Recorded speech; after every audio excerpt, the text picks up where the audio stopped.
Alright,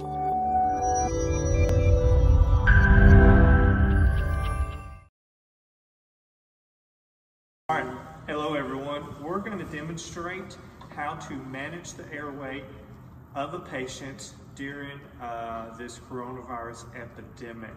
We're going to do this using a $1 rain poncho from Walmart. So once you get it out of the package, you want to make sure that you have the hood end. What we're going to do, let's imagine that someone is doing CPR. They can be doing CPR right now. I'm just going to take this, throw it over the patient like so, take the hood, and I'm going to wrap that around their head just like this. And also what I'm going to do is I'm going to roll this up just a little bit so that that person can be doing CPR on the bare chest. But I still need access to the armholes, okay? So let's imagine we just showed up on scene, someone's doing CPR, and we have just placed the poncho. I'm going to grab an OPA, and I'm going to place an OPA. Then I'm going to grab this BVM. I've already got it set up. So I've already got my BVM set up. I have all of my equipment that I need pre-assembled, ready to go. I have my endotracheal tube, my backup airway, my video laryngoscope, and my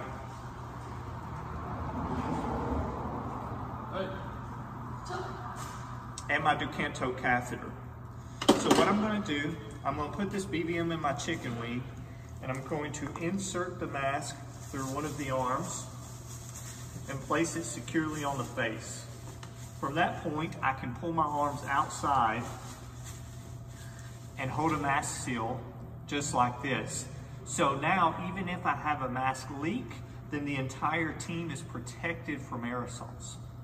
Okay, and I can squeeze the BVM just like this, or I can pass it off to my partner and have him squeeze the BVM while I maintain a mask seal. And note, I already have a viral filter attached. Okay. And now I'm going to have Trey Booth hold the mask seal just to simulate that I'm an extra person that's prepared to intubate. But we do want that one person to hold the mask seal until you're ready to secure the airway. So I'm going to make sure that all of my equipment is set up and ready to go. I've already tested it and I know that I'm ready to intubate this patient. So what I'm going to do is I'm going to strategically place my equipment so that it is readily available and within my reach, and I can also have an assistant hand it to me while I'm preparing to secure the airway. So I'm going to find the armhole, insert my device in there,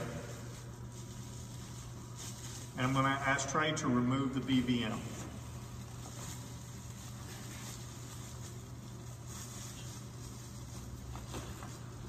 So I'm coming into the airway, removing the OPA, and I can leave any airway equipment that is possibly contaminated in the poncho.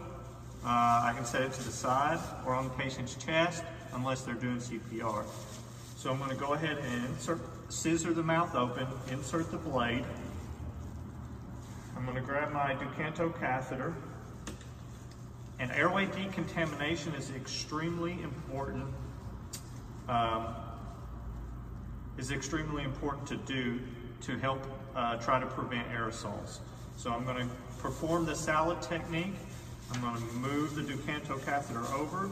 Now I just got hung up in the poncho, and this is possible and this is likely, but you have to be slow and methodical and not get flustered and not get frustrated. All right, so the tip of my blade is in the vallecula. I see the posterior notch, and I'm ready to place my endotracheal tube.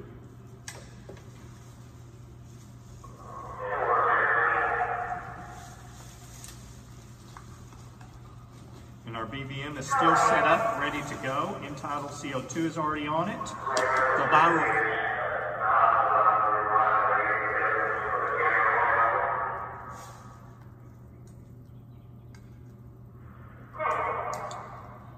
End-tidal CO2 is already preloaded as well as the viral filter. But first thing I want to do before I do anything is inflate my cuff.